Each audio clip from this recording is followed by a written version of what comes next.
Jesús esto para fortalecer sus vidas y de ahí sus familias, iglesias, con la meta de nuevo de exaltar al Señor Jesucristo. Y ya lo dijo David de manera breve, resumiendo, es imposible exaltar a Cristo sin exaltar su palabra. Son inseparables, porque la palabra de Cristo es las Escrituras, de acuerdo con Colosenses 3:16. Por eso pensaba en el diseño del logotipo, me parece muy bueno, que refleja realmente lo que enseña la palabra de Dios. Es la palabra, si estás exaltando la palabra de Dios, vas a exaltar a Cristo, es inevitable. A eso apuntan las Escrituras. Y en el momento en el que te desvías de Cristo, te desvías de las Escrituras, te desvías de Cristo. Las palabras recuerdan de los reformadores del siglo XVI, resumiendo la enseñanza de la reforma del siglo XVI, que veremos si Dios quiere, y lo citó David hace un momento. Sola Escritura, solo Cristo, son inseparables, no puedes afectar una sin afectar a la otra, las otras realmente. Dejas a Cristo únicamente como el medio que Dios estableció para que a través de él pudiéramos llegar a Dios, y dejas sola Escritura, sola gracia, sola fide, y le quitas a Dios la gloria. Pero bueno, eso es para otro tema. El punto es, pensando en lo que decía David, que nos vamos a enfocar en el Señor Jesucristo, y de nuevo vamos a empezar hablando de hermenéutica el día de hoy y mañana, si Dios quiere. Vamos a ver hasta dónde llegamos. Me da pena decir el año pasado porque como que les damos así un camión de volteo de páginas, y a la mera van a decir que les dimos gato por liebre, porque les dimos 50 páginas y solo cubrimos 10, pero no se preocupen, llegaremos hasta donde el Señor permita. Queremos cubrir bien en profundidad lo que vamos a estar tocando, y esta noche vamos a entrar a la hermenéutica, a introducir el estudio de la hermenéutica. Ahora, para los que estuvieron aquí, que creo que es la mayoría de lo que puedo ver el año pasado, ya cubrimos algo de hermenéutica. Realmente estas notas están divididas en 8 partes, y para darles una idea, ubicarlos, digamos, para que sepan dónde estamos, vamos a hablar de la introducción a la hermenéutica. Probablemente aquí vamos a quedarnos hoy y mañana a ver hasta dónde llegamos. Esto lo tienen todo en sus notas, estos 8 encabezados, 8 secciones de este estudio, que realmente es un curso de hermenéutica, lo que tienen aquí. Necesitaremos más tiempo para cubrirlo, pero algunas partes tienen más en caso de que no lleguemos, para que les sirva como un manual de referencia para su estudio personal, su preparación de estudios, de sermones. Entonces son 8 secciones. La introducción la vamos a ver hoy y a ver hasta dónde llegamos. No creo que pasemos la introducción, es bastante larga, pero le oramos que les ayuden. También la segunda sección son los requisitos, y esto lo vimos el año pasado al hablar de la necesidad de ser salvo, de ser obediente al Señor. Eso lo pueden ver ahí para que tengan una idea. Pueden ver que la primera sección es algo extensa. Los requisitos están en la página 10. Entonces esto está en la página 1. Páginas 1 a la 10 sería esta, si es la 9, 1 a la 9. Y les voy a dar una idea del panorama para que no se pierdan. Esto está en la página 10. Son, déjenme borrar aquí para que quede mejor. Son 8 secciones. Esta es la 1, la 2. Luego la número 3, y también todo lo tiene en sus notas, es la sección de la función del Espíritu Santo en la hermenéutica. Función, lo vamos a ver en un momento, pero hermenéutica se refiere a la ciencia de la interpretación bíblica. La función del Espíritu Santo lo tienen ahí en la página 11, y otra vez para que vean cómo encaja esto. El año pasado estudiamos, bueno, en un momento les explico. Luego tienen la número 4, la sección número 4, son las presuposiciones de la hermenéutica. Está en la página 12, presuposiciones, página 12. Después, la quinta sección son lo que llamamos ahí en la página 12, los principios generales. está en la página 12 también. Principios generales, esto es también página 12.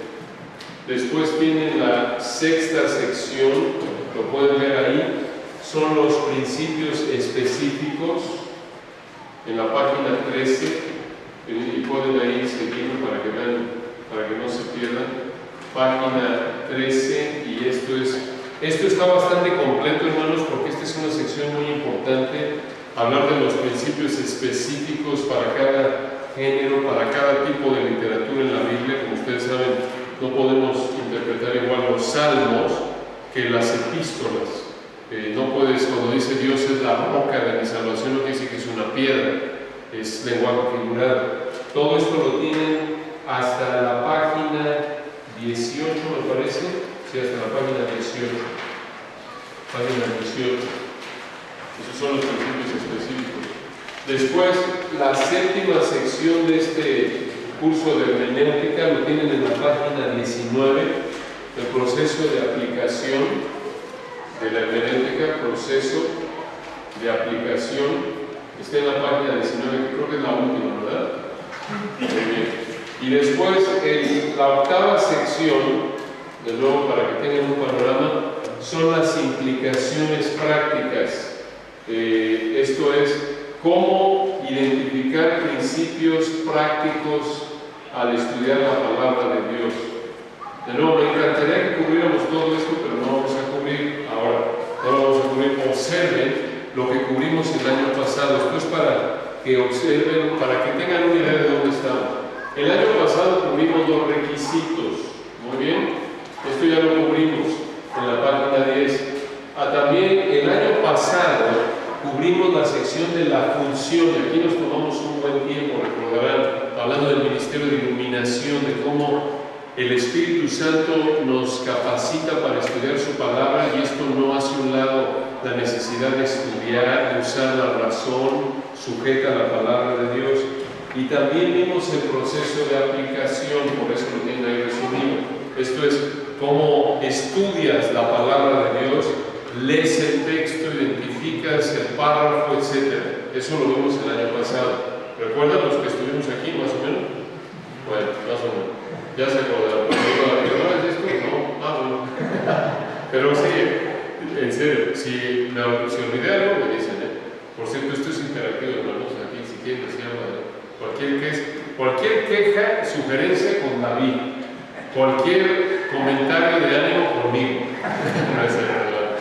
Tristemente así son muchos púlpitos, solo dan comentarios de ánimo, pero no de confrontación cuando es necesario. Entonces, esto ya lo vimos. En lo que nos vamos a enfocar probablemente hoy y mañana va a ser esto. Algunos dirán, oye, pero la introducción no es muy interesante. Van a ver, oramos que sí lo sea, porque vamos a ver la importancia de la hermenéutica y un análisis histórico, y si nos da tiempo, probablemente mañana, algunos de los errores de interpretación más comunes de la actualidad, y esto nos va a ayudar obviamente a identificarlos y evitarlos. Entonces, ese es el plan. Muy bien. ¿Alguna pregunta, comentario?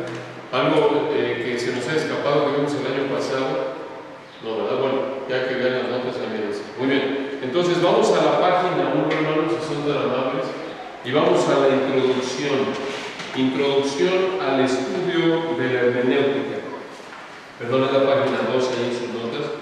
Página 2. Observen ahí, vamos a estudiar aquí bajo la introducción, lo pueden tener en sus notas. Vamos a ver 5 áreas de introducción. Muy bien, 5 áreas. Aquí vamos a hablar en primer lugar de la definición, que la tienen ahí. Vamos a hablar de la definición. En segundo lugar, lo voy a poner así para que sea fácil. Vamos a hablar de la definición, en primer lugar. En segundo lugar, vamos a hablar de las categorías de la hermenéutica. Categorías. Y si creen que esto es así muy académico y no tiene nada que ver con su vida personal y el ministerio, están equivocados. Van a ver que esto tiene aplicación inmediata e indispensable para la vida personal, familiar y ministerial. Vamos a ver en tercer lugar las relaciones de la hermenéutica con otras disciplinas de estudio teológico. En cuarto lugar, después de las relaciones, vamos a ver la historia, brevemente un panorama histórico de las diferentes escuelas de hermenéutica, y finalmente vamos a ver, en quinto lugar, errores comunes en la actualidad de interpretación. Eso es lo que vamos a ver. Muy bien, y todo lo tienen en sus notas. Obviamente hay partes que pueden ir llenando, pueden ir incluyendo ahí como que lo consideren apropiado. Muy bien, entonces vamos a ver la definición de la hermenéutica ahí en la página 2. Ahí está incluida esa definición, obsérvenla. La palabra hermenéutica viene de la palabra griega hermeneuo, así se lee en el griego. Significa ayudar a alguien a entender un tema o asunto, al hacerlo claro, explicar o interpretar. Eso es exactamente lo que hacemos al llegar a la palabra de Dios. Queremos entender su significado, para que una vez que lo entendemos como pastores, como predicadores, podamos explicar el significado a la gente a la que estamos enseñando o predicando. Y noten, hermanos, desde el inicio, desde lo más elemental que es la definición de la hermenéutica, si tú no, a la hora de abrir la palabra de Dios como maestro, como predicador de la palabra de Dios, si tú no estás explicando el significado, si tú no estás explicando lo que el autor original quiso decirle a la audiencia original, tú no estás, en el sentido bíblico, enseñando, predicando apropiadamente. Esto es muy importante, lo vamos a estar recalcando desde diferentes ángulos. Hoy en día muchos se ponen de pie, abren la Biblia y prácticamente dicen lo que quieren y simplemente incluyen un apéndice como una ilustración a algún versículo bíblico, pero no están explicando el significado del texto. ¿Se dan cuenta de la diferencia? Una cosa es que yo me pare y les dé alguna idea que me viene a la mente y lo ilustro con alguna noticia contemporánea y le meto algún versículo bíblico que me guste. Eso no es predicar ni enseñar, pero tristemente es la gran parte, la mayoría de los púlpitos en la actualidad es lo que hacen. Y otra cosa es abrir el texto y decir, a ver, ¿qué es lo que el Espíritu Santo quiso decirle a la audiencia, a las personas a las que se escribió originalmente este texto? Ahí es donde entra la hermenéutica, ahí es donde entra la aplicación de la hermenéutica. ¿Se dan cuenta? Ya desde el principio tenemos que entender esta definición y observen que una forma de la palabra, no lo tienen ahí, nada más como comentario, la palabra hermeneuo realmente no se usa en las Escrituras, pero una forma de la palabra en el Nuevo Testamento es usada, y es la palabra diermeneuo. Diermeneuo está relacionada. Tiene por un lado la palabra hermeneo, así lo voy a poner en español, hermeneuo. Esto no se usa en la Biblia, pero hay una palabra relacionada con esta, y es la palabra diermeneuo. Muy bien. Y esto otra vez para que vean la importancia de lo que es la hermenéutica. Diermeneuo significa, esta palabra significa traducir, significa interpretar. Y esta sí se usa en la Biblia, lo van a ver en varios textos. Traducir, interpretar, explicar, todo esto. Y noten aquí cómo ya está, digamos, integrado en el significado de esa palabra lo que es parte de explicar el texto, parte de predicar, parte de enseñar. Ahora, esta palabra de hermeneo se usa en varios textos a lo largo de la Biblia. Por ejemplo, vamos a Lucas 24, versículo 27. Lucas 24, 27, les doy los otros donde se usa esta palabra, lo pueden ustedes consultar más adelante, pero vamos a este. También se usa en Hechos 9, versículo 36, también Primera de Corintios 12, 30, 14, 5, 14, 13 y 27. Vamos a Lucas 24, 27, probablemente uno de los textos más conocidos que usan esta palabra. Lucas 24, 27. Observen lo que dice aquí el Señor. Lucas 24, versículo 27. Clásico texto, recuerdan, hermoso. El Señor aquí está hablándole a los dos discípulos camino en Maús. Y escuchen versículo 26, para recordarles algo del contexto. El Señor les dice en Lucas 24, 26, no era necesario que el Cristo padeciera estas cosas y que entrara en su gloria, porque se acuerdan, ellos pensaron que el Señor ya había muerto y no había resucitado. Versículo 27, escuchen esto. Y comenzando desde Moisés y siguiendo por todos los profetas, les declaraba, ahí está de hermeneuo, les declaraba en todas las escrituras lo que de él decían, les explicaba, les interpretaba. El Señor tomó en todas las escrituras, comenzando desde Moisés por todos los profetas. Aquí en el contexto de las escrituras, ¿qué parte de la Biblia es? Antiguo Testamento. Tomó el Señor el Antiguo Testamento y les explicó, les interpretó. Nos hubiera encantado haber estado ahí, ¿verdad? No sabemos exactamente qué, seguramente fue a Isaías 53, Salmo 22, muchos textos a los que muestra el Nuevo Testamento que el Señor cumplió. Pero allí el Señor les hermeneuo, les explicó. ¿Se dan cuenta? Y observen lo que explicó, comenzando desde Moisés, siguiendo por todos los profetas, les declaraba en todas las escrituras. ¿Notan? Este es un ejemplo obvio del maestro perfecto, el maestro de maestros. Explicó las escrituras, interpretó las escrituras. ¿Se dan cuenta? Ni siquiera, aún cuando Él es el Dios hombre perfecto, Dios 100%, hombre 100%, no trajo sus ideas, las cuales hubieran sido perfectas sobre porque es Dios. Pero noten, hermanos, así es. Aquí tienen ustedes una ilustración aún al empezar nuestro tiempo juntos. Cuando te pones de pie, cuando te levantas para explicar, para predicar, para enseñar, esto es lo que haces. Declaras las escrituras, explicas, interpretas. No es para ser un orador motivacional que incluye por ahí uno que otro versículo, no. No es uno que tiene labia, como decimos en México, y es buen orador y motiva a la gente, no. Es para explicar. Esa es la función primordial, hermanos, de un maestro, de un predicador: explicar, interpretar lo que Dios ya dijo. ¿Se dan cuenta? Eso es lo que nuestro Señor hizo. Ahora, esto es entonces la hermenéutica. Noten, explicar, interpretar la palabra de Dios. Eso es la hermenéutica.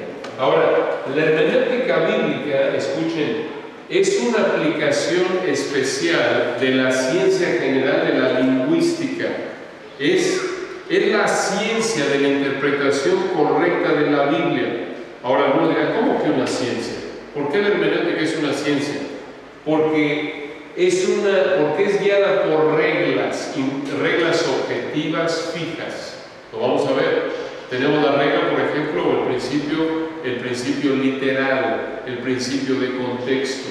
¿Se dan cuenta? Son reglas fijas, no importa la experiencia de la persona, están ahí y tienes que aplicarlo a la palabra de Dios. Ahora, hermanos, para darles un adelanto, ¿cómo interpretas la Biblia? De la misma manera en la que interpretas cualquier obra literaria. Obvio, por la capacidad que el Espíritu de Dios te da. Solo el Espíritu de Dios te puede dar la capacidad como un ser humano, claro. Pero desde el punto de vista, llamémosle humano, usa la razón para entender la palabra de Dios en dependencia del Espíritu, a través de la oración, claro. Pero hermano, así como tomas el diario de hoy o un libro y lo vas leyendo y lo tomas en el sentido en el que te lo dice el autor, así interpretas la Biblia. Obvio, hay partes donde hay lenguaje figurado, que es obvio que tienes que interpretar de manera poética, etc. Ya veremos eso más adelante o está en sus notas. Pero el punto es que así se interpreta la Biblia, hermanos. Tenemos que recordar esto desde el principio, que sé que para algunos de ustedes esto es repaso, esto es elemental. Es necesario recordarlo, porque a veces llegamos a la palabra de Dios como si fuera algún tipo de libro mágico, con un enfoque místico, ¿no es cierto? Y probablemente muchos de nosotros en nuestra ignorancia en algún momento pensamos que decimos: Dios, ¿compro este carro o no? de nuevo alcé mis ojos y miré, Zacarías 6:1, y aquí 4 carros que salían entre los montes. Oye, pues entonces el Señor tiene que comprar el carro, porque estaban aquí 4 carros. No, hermano, no, esto no es como si fuera algún tipo de brujería que le ponen la pata de araña y no sé qué, y la coses en un caldero y ya sale la pócima. Llegamos muchas veces a ver la Biblia en un sentido místico, misterioso, y es un error. Claro, es un libro sobrenatural escrito por Dios, toda la escritura es inspirada por Dios, pero llegas a la palabra de Dios y tienes que interpretarla tal como interpretas cualquier obra literaria. Los mismos principios universales de interpretación son los que usamos para interpretar la palabra de Dios. Otra vez, para poder interpretar, entender correctamente el significado del autor original. ¿Se dan cuenta? Es necesario, y lo acabamos de ver en Lucas 24:27, estamos hablando de volver a la centralidad de Cristo. Piénsenlo desde ese ángulo. Lo acabamos de ver en Lucas 24:27. Lo que hizo el Señor con estos 2 discípulos de Maús fue, y si lo tienen ahí abierto, veanlo de nuevo en Lucas 24:27, comenzando desde Moisés, se refiere al Pentateuco, Génesis, Éxodo, Levítico, Números, Deuteronomio, y siguiendo por todos los profetas, el resto del Antiguo Testamento. Esta es la manera judía de dividir el Antiguo Testamento, recuerdan, entre Moisés y los profetas. Les declaraba en todas las escrituras, les diermeneo, les traducía, les interpretaba, les explicaba en todas las escrituras lo que de él decían. ¿Es esto una enseñanza centrada en Cristo, la de Lucas 24:27? Claro. Pero la única manera en la que una enseñanza es centrada en Cristo es cuando dejas que la Biblia hable, cuando simplemente interpretas, explicas, ¿se dan cuenta? Y no impones tus ideas, ¿se dan cuenta? Es la única manera de volver a la centralidad de Cristo en tu vida, en la iglesia, en el ministerio, en el púlpito, en toda área del ministerio de la iglesia, es volver a la palabra de Cristo, Colosenses 3:16. Esto es vital, esto es fundamental, pero tenemos que decirlo desde el principio. Entonces, regresando aquí a nuestra nota, por cierto, recuerdo si hay algún comentario, adelante, ¿no? Página 2, entonces, ya vimos la definición de la hermenéutica, ahora vamos a las categorías o las divisiones. Se puede dividir la hermenéutica en 2 áreas primordiales. Y por cierto, hermanos, debo ahí retroceder y comentarles esta definición de hermenéutica. La pueden encontrar en el libro de Bernard Ramm. Creo que está en español, pero si mal no recuerdo está en español, pero Bernard Ramm, que se llama Interpretación Protestante, Interpretación Bíblica Protestante. Muy buen libro, de ahí tomamos varias áreas de lo que vamos a ver en nuestro estudio hoy y mañana. Ahora, cuando hablamos de las categorías de la hermenéutica, se puede dividir página 2 en 2 secciones generales. Esta es una división tradicional de la hermenéutica bíblica. En primer lugar está la hermenéutica general, ahí en la página 2 lo tienen, bajo el 2 romano. ¿Qué quiere decir eso? Esta categoría de la hermenéutica se concentra en las reglas de interpretación que tienen que ver con la Biblia en general. La hermenéutica general se concentra en las reglas de interpretación relacionadas con la Biblia en general. Estas son las áreas de interpretación, las reglas de interpretación relacionadas con la Biblia en general. Aquí, por ejemplo, estamos hablando en general del método de interpretación literal, histórico y gramatical. Literal, histórico y gramatical. De nuevo, estos son los principios universales de interpretación literaria. Voy a borrar esto, no lo necesito, ¿verdad? Muy bien, muy bien, lo voy a borrar porque necesitamos usar esto. Muy bien, entonces, cuando hablamos de la hermenéutica general, estamos hablando de los principios que en términos generales se usan para interpretar la Biblia. Sea cual sea la sección en la que estés, podemos reducirlo a estos principios. Hablamos del método de interpretación literal, histórico y gramatical.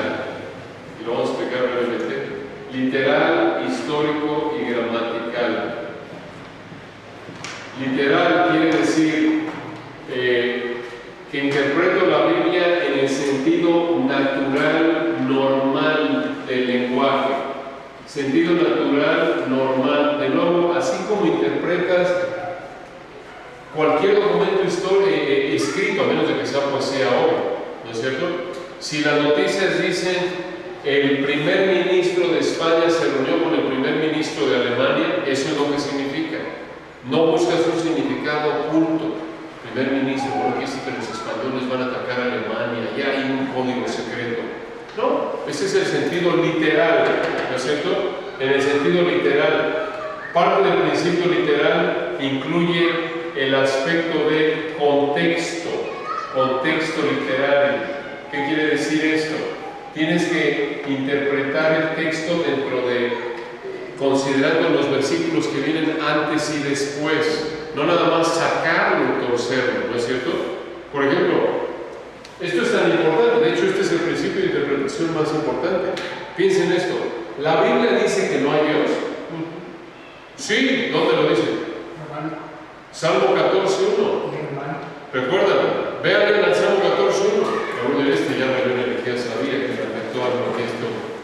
Vayan al Salmo 14.1. Vean, ¿qué dice el Salmo 14.1? Digo, usted es obvio una ilustración ridícula, pero ilustra el principio. ¿Qué dice el Salmo 14.1, hermanos? Dice el necio en su corazón, ¿qué cosa? No hay Dios. Se han corrompido, hacen obras abominables, no hay quien haga el bien. ¿Se dan cuenta? Una persona puede sacar esa frase de contexto, no hay Dios, y decir, oye, la Biblia dice que no hay Dios. Y le dice, oye, un momentito, ¿qué dice antes? Dice el necio en su corazón. ¿Se dan cuenta? Era una ilustración simple, pero ilustra el principio. No puedes tomar una frase, no puedes tomar un versículo de manera aislada de lo que viene antes y después. ¿Se dan cuenta? Porque puedes llegar a cometer un error garrafal, como el llegar a decir esta tontería, que no hay Dios en el momento. Dice el necio, claro que hay Dios. En el principio creó Dios los cielos y la tierra, etc. ¿Se dan cuenta?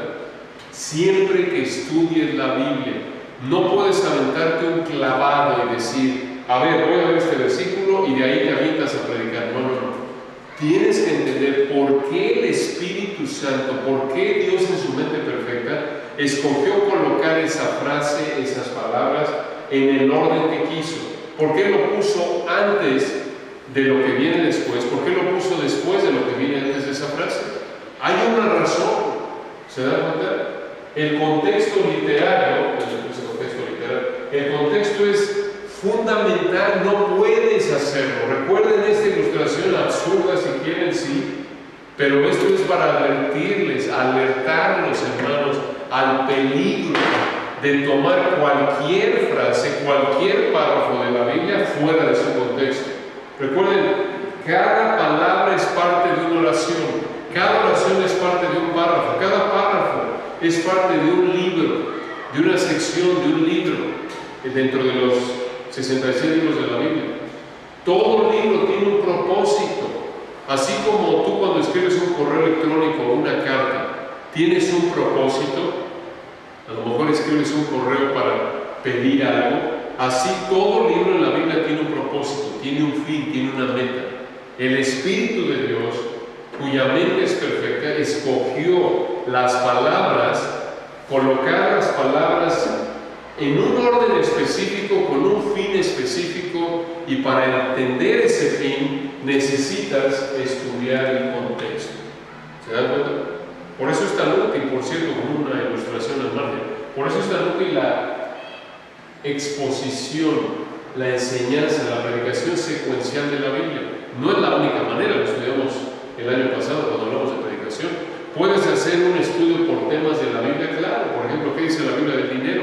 Claro, pero a la hora de ver cada texto que habla del dinero, tienes que ver, es muy difícil porque tienes que tomarte el tiempo para entender por qué el Espíritu Santo colocó, por qué habla del dinero aquí, qué viene antes, qué viene después, cómo encaja en el todo del libro en el que está ese texto. ¿Se dan cuenta? Entonces, hermanos, no podemos nunca, anatema hermenéutico, anatema de interpretación, de predicación, prohibido estudiar, prohibido enseñar, prohibido predicar cualquier parte de la Biblia de manera aislada ¿de qué? De su contexto. Porque lo más probable es que termines entendiéndolo de manera incorrecta, enseñándolo de manera incorrecta y por lo tanto aplicándolo de manera incorrecta. ¿Se dan cuenta? Muy importante esto. Esto es elemental, pero tenemos que recordarlo. Por cierto, he ahí el peligro de memorizarse versículos sin considerar su contexto. Obvio, el memorizar la palabra de Dios es fundamental, es necesario, es parte de la vida cristiana. Pero lo ideal cuando te memorices un versículo es que entiendas el contexto, hayas entendido el significado del versículo después de haberlo estudiado y ya después te lo memorices para aplicarlo de manera correcta. ¿No es cierto? De lo contrario, es muy fácil y muy probable cuando, por ejemplo, tomamos estos devocionales diarios, que hay muchos muy buenos, pero hay otros no buenos, que simplemente mencionan, colocan un versículo y se oye muy alentador, y a partir de ahí te dan algún pensamiento de aplicación, pero muchas veces es equivocado porque no han considerado ¿qué cosa? El contexto. ¿Por qué el Espíritu de Dios colocó ahí esa frase, ese versículo? ¿Se dan cuenta? Muy importante. Entonces, estamos hablando de la categoría de hermenéutica en general, literal, lo tomas de manera literal, y cuando estás estudiando la Biblia tienes que entender el contexto histórico. Esto es, tienes que regresar al pasado. Algunos en la actualidad dicen, no, es que la Biblia es un libro antiguo, no se aplica a nuestro día. Esa es una muestra ignorancia, muestra una manera de pensar equivocada, y por eso muchas supuestas iglesias terminan haciendo a un lado la Biblia o tratando de actualizarla, pensando que como la Biblia es vieja, es antigua, pues hay que actualizarla con filosofías e ideas modernas, ¿no es cierto? Y eso muestra un entendimiento equivocado. Están equivocados. ¿Por qué? 2 Timoteo 3, 16, 17, toda la Escritura es inspirada por Dios y útil para enseñar, alegar, corregir, instruir en justicia, ¿recuerdan? A fin de que el hombre de Dios sea perfecto, enteramente preparado para toda buena obra. Y ese texto, Pablo se lo da a Timoteo. Dices tú, bueno, pero eso se escribió allá en el primer siglo, estamos en el siglo XXI, ¿cómo? Eso ya no se aplica. No, sí se aplica. Claro que se aplica. La palabra es viva y eficaz, y en ese contexto es una epístola que es dada a Timoteo en una época de la historia que es la historia eclesiástica. La iglesia ya había nacido, la iglesia nació en Pentecostés, el cuerpo de Cristo, y hoy en la actualidad, ¿en qué época estamos? ¿Ya estamos en el milenio? ¿Ya estamos en los cielos nuevos y en la tierra nueva para que digas que no se aplica ese principio de 2 Timoteo? Por supuesto, todavía estamos en la época de ¿qué? De la iglesia. ¿Se dan cuenta? Claro, hay principios culturales que no se aplican, pero ese es un principio universal, que la Biblia es relevante para todo aspecto de fe y práctica, inclusive en la actualidad y hasta que el Señor regrese por su iglesia en un rato. ¿Se dan cuenta? Entonces, pero antes de que la apliques a la actualidad, necesitas regresar al pasado. Necesitas entender el contexto histórico en el que se dio el texto que estás estudiando. Necesitas entender la manera de pensar de la persona que escribió, en la medida de lo posible, la manera de pensar de los destinatarios originales. Digo, hermanos, piensen en esto, es tan práctico como esto. Hoy en día, si tú tomas un escrito de España del siglo XVI, hay cosas que no vas a entender, ¿o sí? No. Necesitas reconstruir el contexto histórico en el que se escribió ese escrito, esa obra literaria, para que entonces puedas entenderla, ¿no es cierto? Es lo mismo con la palabra de Dios. Es lo mismo, necesitas entender la historia, necesitas regresar al pasado para que entiendas correctamente el texto y ahora sí regreses al presente para que puedas aplicarlo a la audiencia actual. Por cierto, una buena ilustración, algunos de ustedes han leído o han leído el libro titulado La predicación puente entre dos mundos, de John Stott, ¿recuerdan? No todo en ese libro lo afirmaríamos, pero una buena ilustración de lo que dice Stott ahí. La predicación es un puente entre dos mundos. ¿Por qué? Está el mundo de la Biblia, el mundo antiguo, del contexto original, y está el mundo actual, y la predicación es un puente. El predicador es como un puente. A la hora de que explique, tiene que explicar lo que pasó en el mundo original de la Biblia y aterrizarlo, aplicarlo al mundo actual. Eso es lo que hace la predicación. Pero de nuevo, no puedes aplicar sin antes regresar. Y ahora esto nos lleva al último principio gramatical. Quiere decir, tienes que entender lo que las palabras significaron para la audiencia original. Tienes que entender las relaciones entre las palabras, la sintaxis, las leyes gramaticales del original, en el idioma original en el que se escribió la Biblia. Otra vez, hermanos, necesitas entender cuando lo acabamos de ver en Lucas 24-27, les declaraba, comenzando desde Moisés y siguiendo por todos los profetas. Piensen en esa frase. Comenzando desde Moisés y siguiendo por todos los profetas. Tú lees eso en Lucas 24-27, sin considerar el contexto original de Lucas 24-27, ¿y qué es lo que piensas? Bueno, les explicó Moisés, seguramente se refiere al Pentateuco, lo que escribió Moisés, y los profetas, lo que escribieron los profetas, mayores y menores. Pero ¿y qué pasó con 1 Samuel, 2 Samuel y los Salmos? ¿No es cierto? Dices, Cristo ahí se dedicó el resto de la Biblia. ¿No es cierto? Eso es lo que inicialmente piensas. Sin embargo, ustedes saben que esa es una conclusión errónea. Porque otra vez, en la mente de Teófilo, a quien le escribe Lucas, en la mente judía de la época del Señor Jesús, decir la ley y los profetas se refería a todo el Antiguo Testamento. ¿Se dan cuenta? Pero eso no lo sabríamos, aunque estés como camello ahí sobre tus rodillas 8 horas, leyendo y leyendo y leyendo. Eso no lo vas a saber, a menos de que tomes un libro, por ejemplo, de costumbres de la época bíblica, que te ayude a entender la mentalidad judía de la época. ¿No es cierto? Y otra vez, esto es parte de la hermenéutica general. Esto en general se aplica a toda la Biblia. ¿Está claro? ¿Vamos bien hasta aquí? ¿Ibas a decir algo? Te estaba rascando. Ahora, observen ahí, hermanos, número 2, ahí, bajo 2 romano, categorías de la hermenéutica. Observen la hermenéutica especial, esta es la segunda categoría. Y la hermenéutica especial, ahí les va a ayudar. La hermenéutica especial está en la página, lo van a ver, hermanos, ahí lo tienen, en la página 13. La hermenéutica especial son los principios, las reglas de interpretación que se concentran en los tipos de literatura bíblica específica. Vean en la página 13 de sus notas, esto está muy completo. Observen, aquí por ejemplo van a ver qué reglas en particular tienes que aplicar para cada tipo de literatura en la Biblia. ¿Qué quiere decir esto? Lo vemos en la página 13 en un momento.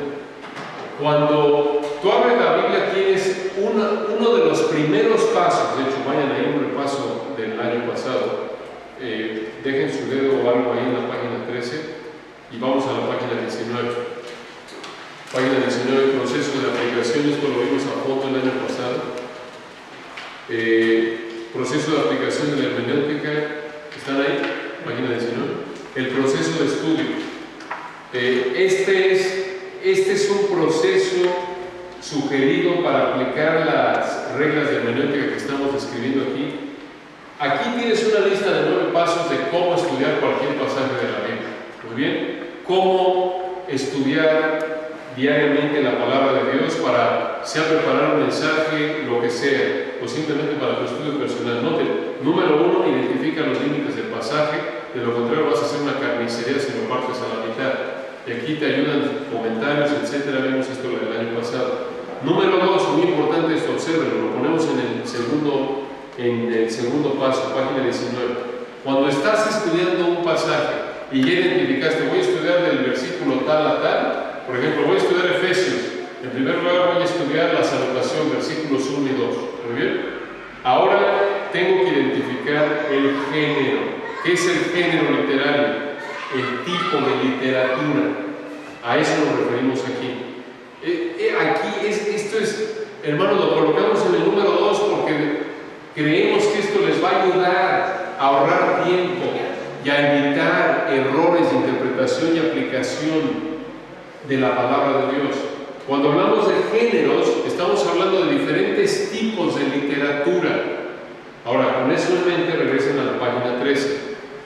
Hablando del Antiguo Testamento, los 5 géneros, si lo tienen aquí, hermanos, los 5 géneros que vemos en el Antiguo Testamento, hay algunos que los dividen en más, pero esta sería una división más general. Los 5 géneros, 5 diferentes tipos de literatura del Antiguo Testamento, página 13, son narrativa, están ahí, bajo el segundo párrafo al final. Narrativa, 1. Ley, 2. Salmos, 3. Literatura de sabiduría, 4. Y profecía, 5. ¿Están ahí? Muy bien. Ahora, simplemente para empaparlos, esto lo pueden leer ustedes, no quiero leerles algo que ya tienen ahí. Simplemente para darles una idea, vayan al primer tipo, principios como ilustración. Principios clave para interpretar narrativa. Observen. El segundo párrafo aquí. Muy bien. Para darles una idea, vayan al tercer párrafo. Al predicar narrativa, escuchen esto, uno debe quitar las luces de los héroes y colocarlas en el único personaje en la historia que es digno de alabanza, Dios. Una pausa. Hermano, ese principio, entender ese principio es monumental. Cambia tu manera de interpretar y aplicar la narrativa. Porque muchas veces, si somos honestos en la narrativa, tendemos a concentrarnos en los personajes, ¿no es cierto? ¿Qué hizo José? ¿Qué no hacer y qué hacer? ¿Qué no hacer de lo que hizo Sansón y qué hacer imitando a José? ¿No es cierto? No está mal, obvio, derivar, extraer principios de aplicación, pero eso encaja bajo una sombrilla, digamos así, general, que es Dios. ¿Qué está haciendo Dios a través de Sansón aquí? ¿Qué está haciendo Dios a través de José aquí? ¿Se dan cuenta? Y cómo esto apunta, y esto ya veríamos más el espectro en términos de aplicación, cómo esto se relaciona con el plan de redención de Dios. ¿Se dan cuenta? Entonces, veo qué es lo que el autor original quiso decir ahí. Y ya de ahí puedo brincar aplicación pensando cómo esto encaja y cómo esto apunta a la venida de Cristo, etcétera, y otras implicaciones prácticas. ¿Se dan cuenta? Entonces, pero observen, hermanos, esto son principios específicos. Cuando tú llegas a una parte de la Biblia, una de las primeras cosas que tienes que hacer, ya lo dijimos, es identificar qué tipo de literatura es. ¿Es narrativa? Muy bien. Si no, quizás vayan a la página 14. Es ley. Esto ilustrando, lo pueden ver más adelante. Ley. Vayan a la página 14. Algunos principios clave de hermenéutica especial para interpretar porciones legales de la Biblia. Muy bien. Por ejemplo, cuando hablamos de la ley, piensen ustedes, cuando están interpretando Éxodo capítulos 21 al 24, todas las leyes recuerdan cotidianas, la aplicación de los 10 mandamientos a la ley cotidiana de Israel. Observen esto en la página 14. 6 características de este género de ley. Cuando interpretas alguna sección que tiene que ver con ley en el Antiguo Testamento, recuerda esto. Número 1. La ley del Antiguo Testamento no es un mandato directo para nuestro día. Pausa ahí. Hermanos, ya con eso, ya derribamos gran parte de quizás errores de interpretación o aplicación que hemos hecho aún en nuestra propia predicación, ¿no es cierto? Obvio.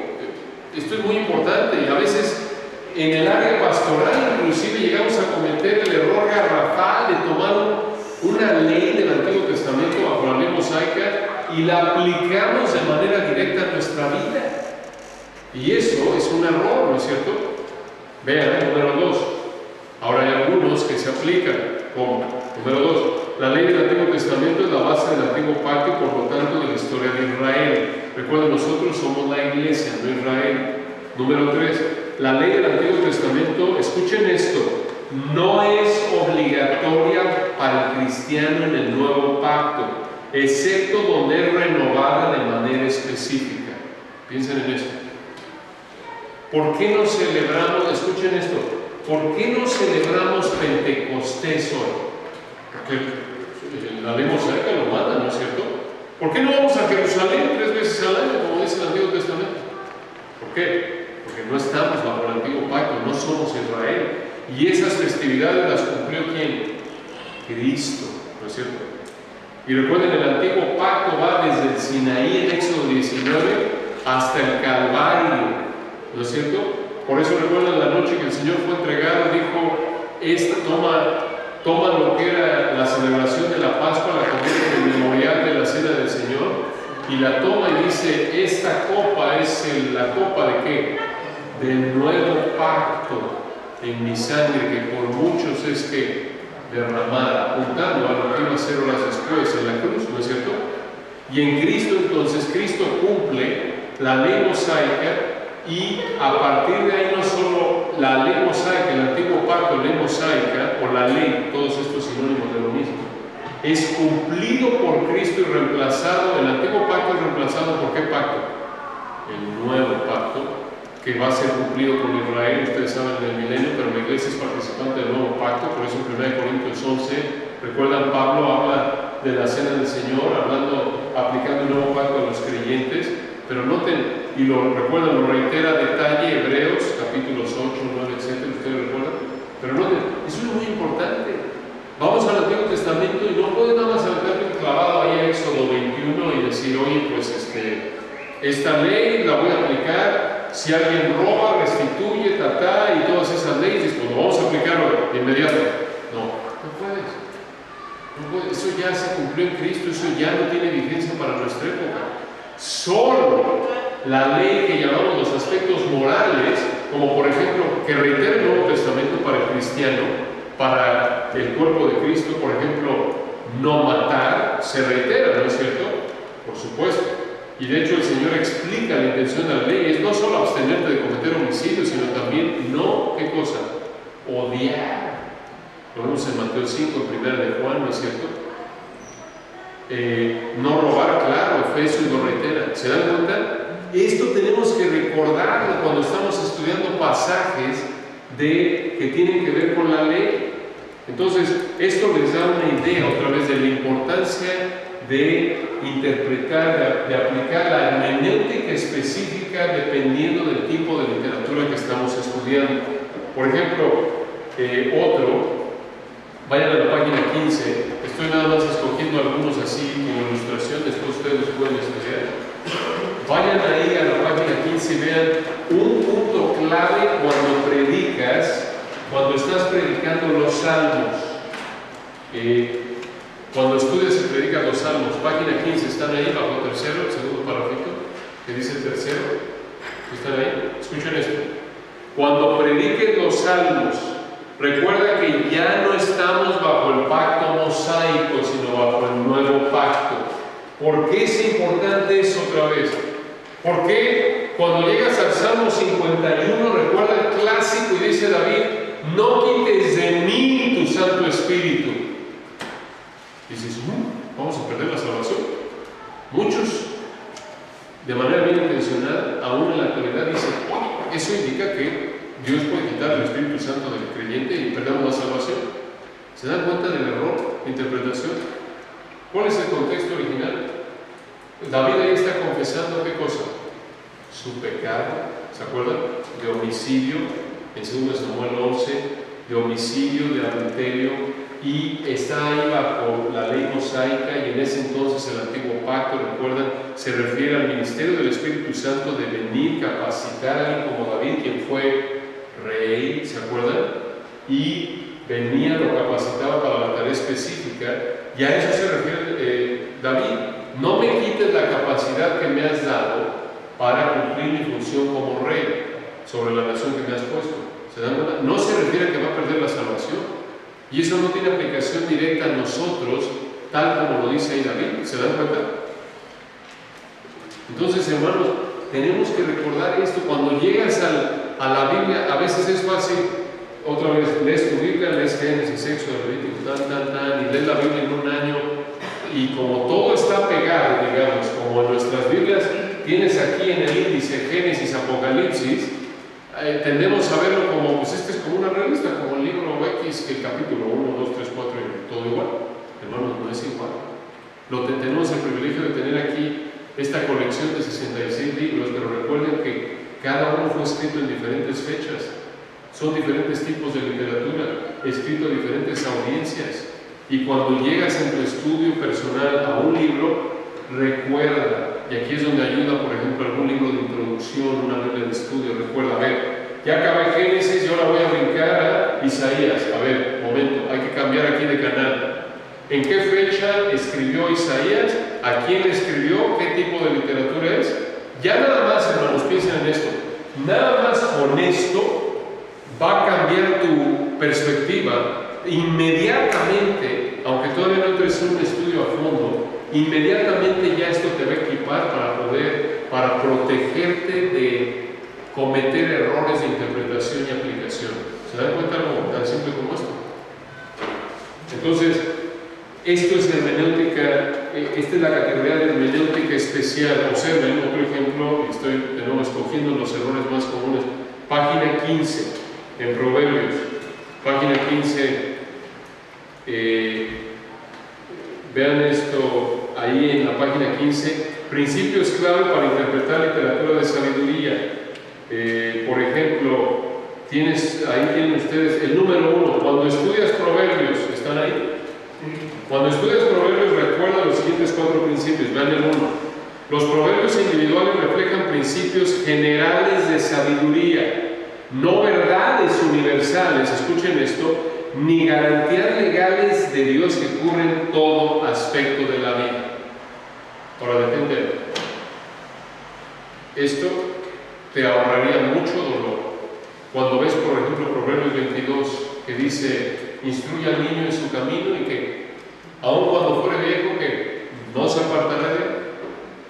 Esa no es un principio, esa no es una ley absoluta, es un principio general. ¿Se dan cuenta? Sin embargo, muchos hermanos, al no entender esto, viven tristes porque, o en el peor de los casos, piensan que Dios les falló porque como padres cristianos bien intencionados hicieron lo que pudieron por criar a sus hijos en el Evangelio, y más tarde en la vida esos hijos se apartan del Señor y dicen, ¿qué pasó? ¿Me falló Proverbios? ¿Se dan cuenta? Ese no es un principio inflexible, inviolable de garantía de salvación. Es una norma general. ¿Se dan cuenta?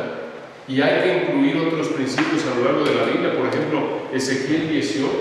Lo vamos a estudiar en el fin de semana, si Dios quiere, entre otras cosas. Cuando dice, el alma que pecare, que esa morirá. Los hijos no pagarán por el pecado de los padres por los hijos. Hay responsabilidad individual, ¿se dan cuenta? Pero noten qué errores de entendimiento y de aplicación llegamos a cometer cuando no entendemos que cada parte de la Biblia debe interpretarse de acuerdo con su tipo de literatura específico. ¿Se dan cuenta? Página 16, otro ejemplo. Principios clave para interpretar la profecía. Vayan al principio número 5, ahí en la página 16 hasta abajo. Esto es muy importante, muchos olvidan esto. Vean esto, ¿lo ven ahí? Principio número 5, página 16. El último párrafo. ¿Sí? Ok, escuchen. Aquí es el tipo de prototipo en el Antiguo Testamento cuando llegas a libros proféticos. Isaías, Jeremías, etc. Escuchen esto. Principio número 5. No apliques verdades del Antiguo Testamento como si tu congregación todavía estuviera bajo la ley del Antiguo Testamento. También recuerda que como predicador del Nuevo Testamento, subrayen eso, no eres un profeta del Antiguo Testamento. Algunos de nosotros se nos olvida eso. Y nos paramos el domingo y pensamos, así dice el Señor, como si fuéramos Isaías o Jeremías. No eres Isaías y Jeremías. Escucha, tú no recibes la revelación de Dios como un profeta. En el Antiguo Testamento la recibía. Tú, mucha atención,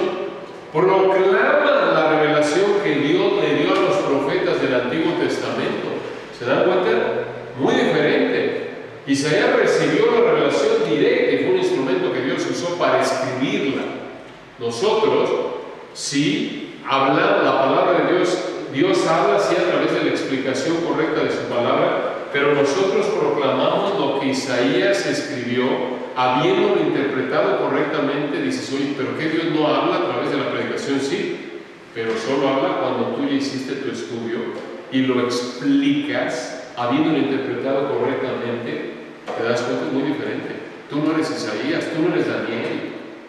¿Se dan cuenta? Así que hay que quitarnos los aires ahí de Daniel, Joel, Oseas o el que más te guste. No, eso es muy importante, hermanos.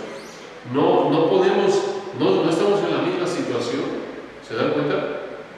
Ahora, observe, página 17, algunos ejemplos en el Nuevo Testamento, géneros, otra vez tipos de literatura en el Nuevo Testamento, evangelios y hechos. De nuevo, esto lo pueden ver ustedes.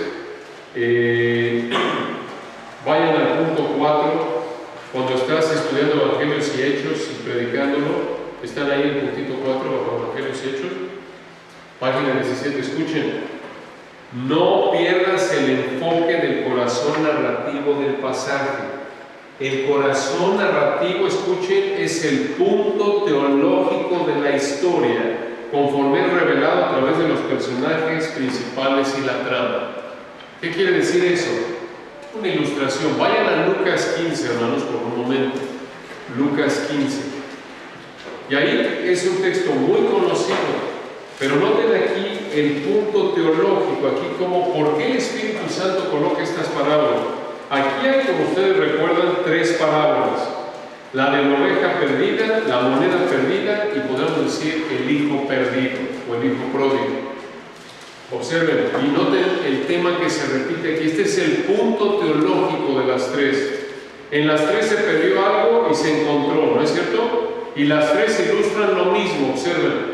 La parábola de la oveja perdida de Lucas 15, 1 al 6, ilustra el punto que está en el 7. Os digo que así habrá más gozo en el cielo por un pecador que se arrepiente, que por 99 justos que no necesitan de arrepentimiento. Misma idea, versículos 8 al 10 de la moneda perdida. Observen Lucas 15, 10. Así os digo que hay gozo delante de los ángeles de Dios por un pecador que se arrepiente. Y lo mismo en la parábola del hijo pródigo, versículo 24. Esto lo dice el Padre que ilustra a Dios, ustedes saben, representa a Dios. Lucas 15, 24. Porque este mi hijo muerto era y ha revivido, y se había perdido y es hallado, y comenzaron a regocijarse. Y nota el mismo punto, versículo 32. Esto es lo que le dice el Padre al Hijo envidioso, ¿se acuerdan? El Hijo ahí justo, supuestamente que representa a los fariseos y a los escribas. Lucas 15, 32. Mas era necesario hacer fiesta y regocijarnos otra vez, porque este tu hermano era muerto y ha revivido, se había perdido y es hallado. ¿Se dan cuenta? Ese es el punto. No podemos perderlo. ¿Se dan cuenta? Ese es el punto teológico. ¿Cuál es el punto? En resumen, versículo 7, Dios se deleita en el arrepentimiento ¿de qué? De un pecador, como le ilustran las 3 parábolas. Entonces, no perdamos de vista eso. Eso lo tenemos que recordar conforme estamos aquí en los Evangelios y Hechos. Ahora, vean página 17, ya estamos terminando, Yo creo que me dormí, hermanos. Ya estamos terminando. Aquí mi comandante me dijo que hasta las 9:30 yo estoy obedeciendo, máximo 9:30. Observen las cartas cuando estás en las epístolas. Un error común que cometemos en la página 17, ahí están en las cartas. Noten la primera, cartas del Nuevo Testamento, están aquí en el primer punto, en la página 17. Muy bien, escuchen. Las cartas fueron escritas para tratar con situaciones específicas enfrentadas por iglesias e individuos reales. Por ello, son ejemplos de teología aplicada a situaciones prácticas de la vida real. Y por eso es mucho más fácil aplicar las cartas del Nuevo Testamento a nosotros. Porque, hermanos, en esencia, las iglesias del Nuevo Testamento luchaban por lo mismo que nosotros luchamos. Porque el ser humano es el mismo, ¿no es cierto? seguimos luchando con los mismos pecados. Ilustrando con Eclesiastés, nada de nuevo debajo de qué? Del sol. ¿Así? ¿No es cierto? En general, lo que hay que interpretar en su contexto histórico. Finalmente, Apocalipsis, página 18, otro género de literatura. Bueno, en un sentido, escuchen esto. Recuerden que al estudiar o predicar Apocalipsis, número 2, por ejemplo, número 2, el punto 2, en el 1, asegúrate de entender el contexto histórico del libro, eso es para todo. Número 2, identifica imágenes simbólicas y consulta el contexto histórico, y escuchen esto, y el Antiguo Testamento para saber a qué apuntan las imágenes. ¿Se dan cuenta? Necesitamos, para interpretar correctamente Apocalipsis, tienes que entender bien el Antiguo Testamento. Y vean, 3, concéntrate en la idea principal. 4, predica por visiones o escenas. De Apocalipsis, siendo lo que te venga a la mente. El 5, escuchen esto, hermanos, este es un error clásico. El penúltimo punto. No uses una hermenéutica de periódico. Si se les olvidó todo, con este espero no se les olvide. No uses hermenéutica de diario, queremos decir, así tipo amarillista. ¿Qué quiere decir eso? Tratar de relacionar acontecimientos actuales con el texto, mucha atención, a expensas del contexto histórico. Esto es clásico, ¿no es cierto? Todo el mundo ve las noticias, el Estado Islámico, y a ver, aquí está, ahí está, capítulo tal. Tranquilo. ¿Qué quiso decirle Juan a las 7 iglesias? Realmente Apocalipsis es una carta, como ustedes saben, escrita a las 7 iglesias de Asia. ¿Se dan cuenta? Entonces, hermanos, vean esto, y con esto ya terminamos. Esta breve introducción, cómo simplemente recordar esto, ya de manera inmediata te protege de cometer un sinnúmero de errores de interpretación y aplicación de las Escrituras. ¿De cuántos errores de interpretación y aplicación de la palabra de Dios nos libraríamos en las vidas de tantos creyentes y en tantos púlpitos en la actualidad si tan solo recordáramos esto? ¿No es cierto? Si tan solo recordáramos que los 66 libros de la Biblia tienen diferentes tipos de literatura y no los puede, aunque en términos generales los interpretas de manera literal, histórico y gramatical, cada tipo de literatura tiene sus peculiaridades que debes considerar dependiendo del texto en el que te encuentres. ¿Se dan cuenta? Entonces, en conclusión por hoy, si vas a honrar a Cristo, a honrar la palabra de Cristo, no puedes, por así decirlo, cortar con la misma tijera todo texto de la Biblia. No puedes interpretar igual un texto, por ejemplo, de narrativa que un texto de poesía o un texto profético en los puntos específicos. Muy bien, bueno, creo que aquí es un buen momento para detenernos. ¿Algún comentario? Si es queja, aquí con David. Nada, no es el problema. No, cualquier pregunta, comentario, nada, por ahora. Bueno, mañana seguimos si Dios quiere. Muy bien, bueno, oramos. Sí. Oramos. Señor, gracias por esta noche, esta introducción breve, pero pues confiamos en ti, que es refrescante. Nos refresca, Padre, recordar estos principios de interpretación de cuántos errores, Padre, nos pueden guardar. Oramos, Padre, que esto lo uses para llevarnos a examinar nuestro estudio personal, el estudio que llevamos a cabo para prepararnos para servir a tu iglesia. Que recordemos, Padre, el privilegio y responsabilidad de usar bien la palabra de verdad. Esto no es algo ligero. Que te honramos a ti, honramos a nuestro glorioso Señor Jesucristo cuando usamos tu palabra de una manera digna de ti, de la manera en la que tú la inspiraste, cuando la usamos con cuidado, cuando nos sometemos a ella. Gracias por este grupo de hermanos amados, sus familias e iglesias que representan, y oramos que uses este tiempo para fortalecer a cada uno de ellos, a cada una de sus iglesias, para que en todo Jesucristo sea glorificado. Amén.